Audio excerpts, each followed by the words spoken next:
நிக்க வச்சு ஒரு நோட்டு புக்ல என்ன போட சொன்னா சைன் 2 மணி நேரம் சும்மா நிக்க வச்சு விட்டு போச்சு முட்டி செத்து போச்சு போக சொன்னா என்ன சரி போட்டா அவன தப்பு நான் தான் பண்ண ஒத்துக்குன பின்ன வண்டி ஏத்த முன்ன 2 மணிக்குள்ள ஸ்டுடியோ வந்துட்டு பிராக்டிஸ் பண்ணலாம் சொன்ன ஃப்ரெண்ட் கிட்ட எக்ஸ்பிளைன் பண்ண போலீஸ் என்ன புடிச்சிட்டான் 2 மணி நேரம் நிக்க வச்சு ஃபைனை போட்டு என்ன அவன் அறுத்துட்டான் அதனால லேட் ஆச்சு ப்ரோ ஓடி வந்ததால் வாங்குது மூச்சு ப்ரோ பாடியில ஸ்கிராட்ச் ப்ரோ ஹெல்மெட் போடலன்னு கொடுத்த ரெசிபி இதுதான் என்னோட சாட்சி ப்ரோ காத்து மேல காத்து கீழ காத்து side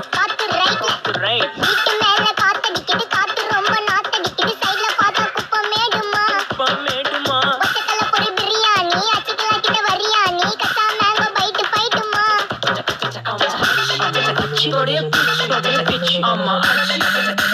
bitch, bitch, bitch, bitch,